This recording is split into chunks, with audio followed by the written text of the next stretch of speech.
Everyone loves Nien Nunb. I do, you do, the kids do, my nan does as well. And somebody else who does is a guy called Mike Quinn. There's a good reason for that, because he is Nien Nunb. Maybe not in reality, but in Star Wars he is, and I'm standing here with the man himself. How are you, sir? Thank you, I'm very good. Yes, I am. The older I get, the more I look like Nien Nunb. It's like people that they start to look like their dogs, right? I'm the same with Nien Nunb. It's very sad. Well, he's a good-looking guy.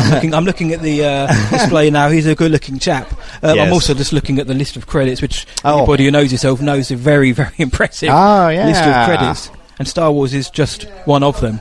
Yeah, absolutely. Although it's a huge one of them. Not a bad one, is it? It's going to live on far beyond me, which is wonderful. Yeah, your legacy is down now. Yeah, in terms of Nien, then, the obvious question, I'm sure you get asked this every day. How did you land the role? How did it come to be? That's a good question. Well, I was already on the film working other creatures and puppets. I was assisting Tim Rose with Akbar and Sliced Noodles, and helped a bit with when Jabba was strangled, the Reese hand puppet, and Baby Ewok.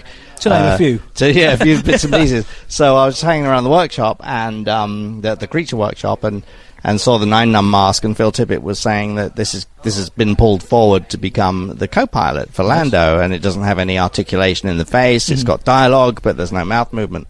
So I suggested turning it into a hand puppet, a big Muppet. And Phil Tippett thought that was a good idea, so I fitted it out. We did a film test, and George loved it.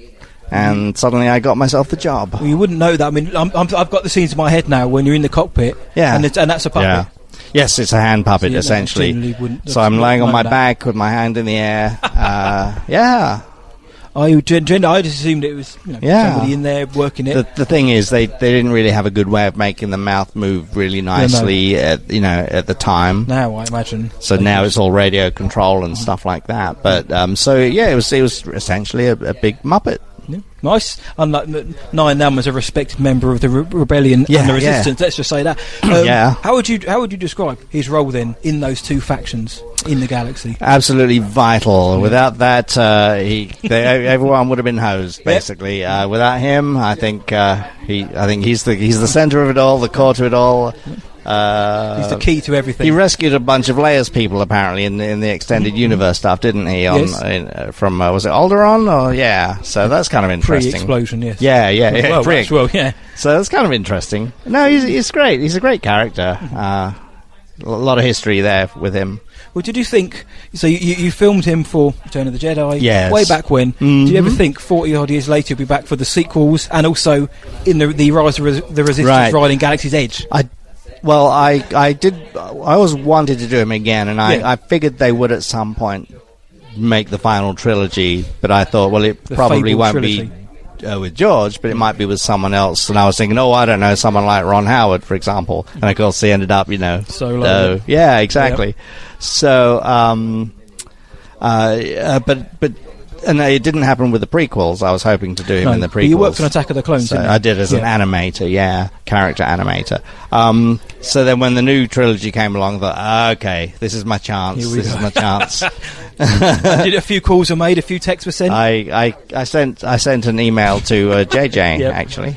Yep, and you managed to get yourself in 7, 8 and 9 as well. Yes. Yeah. And how did Rise of the Resistance come around? The Galaxy's Edge ride, you're part of that as well? Yeah, exactly. They contacted me. They wanted him. Imagineering ran with that. So I went to visit them in California, and they showed me the previs of the ride and talked me through it. And then we shot it in the UK. Yep, nice. And it was great fun, yeah. They were a good bunch of guys. Well, the characters lived on. What was your favourite on-set memory in terms of the Star Wars films you worked on? Do you have just one, or is it many? Because you've worked with the list of performers and crew that you've worked with. I think I can talk in general terms, sort of grouping them all together, just sort of being in that environment, in that sort of creative energy with all the actors and the crew and the beautiful realistic sets and props that are second to none in the world. Honestly, in the UK, they're just the best, and they always have been. Yeah. I mean, that's one of the reasons they do stuff in the UK is the quality of workmanship, and so just being among that talent and being a small part of that, but integral still. Yeah, it's. I just love it. I just love it. So I mean, it's just a very special thing for sure.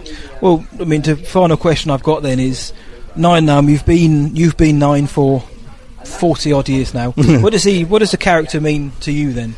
To me, he's like an old friend or a brother. You know, I see him retiring, having a little tiki bar somewhere on another planet, serving rum drinks to everybody. You know, I think after all he's been to, I think he deserves a couple. I think he's earned that. Yeah, couple of shots of Lando somewhere. Exactly. I'd love to see a scene with Nien Nunb and Chewie off in a corner somewhere, telling each other a joke, and you know, in their own languages, no one else can understand it, and they're laughing their faces off because it's so funny, and no one can understand what in the world they're saying. But they do, and that's what that matters. I want to see that scene.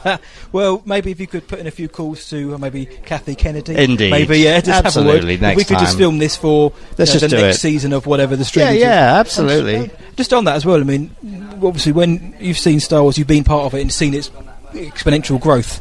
How have you seen, you know, the trajectory? How do you see where it is now? You know, is it in a healthy place? Or very much so, actually. With all the new series coming out, you know, the landscape has changed compared to, say, even 5 years ago. I would say.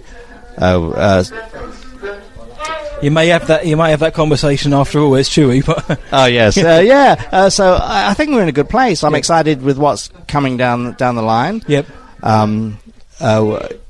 With both the series and potential films Hopefully. down the line as well. So maybe this year or next. I don't know, but I think it's very exciting, and there's so many stories to be told, old and new characters. Yep. It just keeps growing, doesn't it?